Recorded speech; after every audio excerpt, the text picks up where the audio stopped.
Assalamualaikum and greetings. I am NURSYALINY Ulfa binti Muhammad KASIM, a final year student from Bachelor of Science Honour Biology, and today I'm going to present my final year project with the title Anti-acetylcholinesterase activity of caffeine in the spleen of Pkasmodium Berghei Anka-Infected ICR mice under supervision of Dr. ROZIANOOR binti Muhammad HASSAN. Malaria remains as one of the most significant global health threats, with 1 million cases and deaths reported in 2023.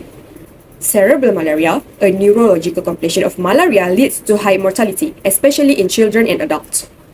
Drug-resistant Pkasmodium strains are threatening the effectiveness of current therapies, prompting the need for new therapeutic options.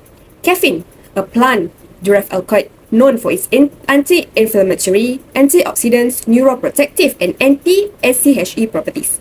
Its acetylcholinesterase ACHE inhibitory activity suggests potential for modulating its inflammation through the cholinergic system.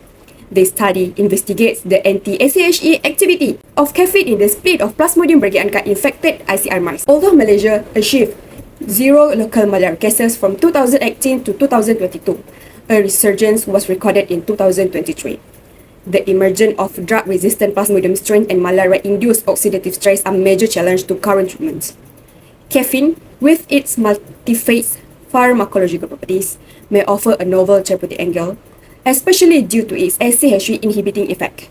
While ACHE inhibition is already established in the management of neurodegenerative disease, caffeine's specific effect in malaria-induced inflammation remain underexplored. This study was carried out with two main objectives. First, to determine the anti-acetylcholinesterase ACHE activity of caffeine in the spleen of Pkasmodium Berghei Anka-Infected ICR mice. Second, to assess the histopathological effect of caffeine in the spleen of Pkasmodium Berghei Anka-Infected ICR mice. The methodology begins with male ICR mice were divided into 5 groups. First, normal control. Second, infected untreated. Third, infected treated with chloroquine. Fourth, infected treated with galantamine. And fifth, infected treated with caffeine. Treatment was conducted using the 4-day suppressive test. On the day 5, spleen were harvested for both histological and biochemical analysis. Histological samples were fixed, embedded in paraffin, sectioned, and stained with hematocyanin and eosin. Anti-ACHE activity was assessed using Elman method in a 69-well micropelt, and the absorbance was measured. Histology was evaluated using a semi-quantitative scoring system, and ACHE activity was expressed as percentage inhibition. Moving to results and discussion parts. From my study, anti-ACHE activity in the normal control group remains stable, indicating healthy cholinergic regulation and no inflammatory stress in spleen tissue. In the infected untreated group, a negative inhibition value of negative 10.18% was observed, suggesting that Pkasmodium infection may suppress ACHE activity. This could result from increased immune activity, oxidative stress, or tissue damage in the spleen. For the chloroquine-treated, mice exhibited a further reduction in ACHE activity. Although chloroquine has demonstrated ACHE inhibition in erythrocytes, this effect was not observed in the spleen. The reduction may be due to the drug accumulations and immunomodulatory properties. The caffeine-treated group showed a positive ACHE inhibition, reflecting a moderate suppressive effect. This suggests that caffeine can modulate cholinergic function during infections, possibly through anti-inflammatory mechanism. These effects are also relevant in neurodegenerative disease such as Alzheimer's, where acetylcholine reserve is crucial. Galantamine-treated mice demonstrated the highest inhibition consistent with its use as a standard ACHE inhibitor in neurodegenerative therapy. This result supports the assay's validity and confirms galantamine as an effective positive control. Moving to results and discussion for histological changes, Table 1 summarized the histopathological scoring across 4 experimental groups. The normal control group showed no pathological changes with intact red and white pulp structure. The infected untreated group exhibited severe histopathological effects, including loss of cell structure, heavy inflammations, and accumulation of hemozoid, this scoring the highest across all of the parameters. The chloroquine-treated group showed moderate improvements with preserved tissue structure, though some signs of inflammation and pigment deposition remained.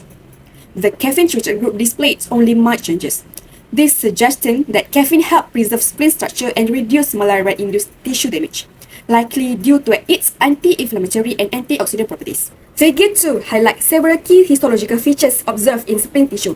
Hemazoin pigment indicates by black arrows was present in macrophage and blood vessels, suggesting active hemoglobinization by Pkasmodium parasites. Green arrow identify parasitic red blood cells, which appear sequestration in the vessels. Blue arrows indicate thickened endothelial cells, which are commonly associated with inflammatory response and parasites. In figure 3, red and white pulp of normal, chloroquine, and caffeine group showed well-organized white and red pulp with intact germinal centers, but infected untreated showed enlarged white pulp.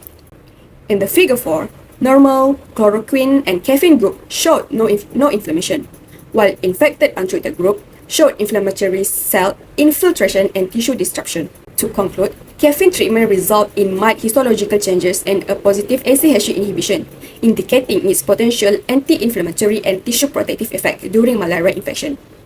This inhibition of ACHE also aligns with caffeine's neuroprotective role in neurodegenerative disease, such as Alzheimer's, where maintaining acetylcholinase level helps reduce inflammation and preserve cognitive functions. These results suggest that caffeine could serve as a promising dual-purpose adjunctive therapy for managing both malaria-induced inflammation and cholinergic dysfunction in neurodegenerative condition. Based on the finding of this study, I would like to propose two main recommendations. Firstly, future research should explore various doses and duration of caffeine treatment to identify the most effective and safe therapeutic windows.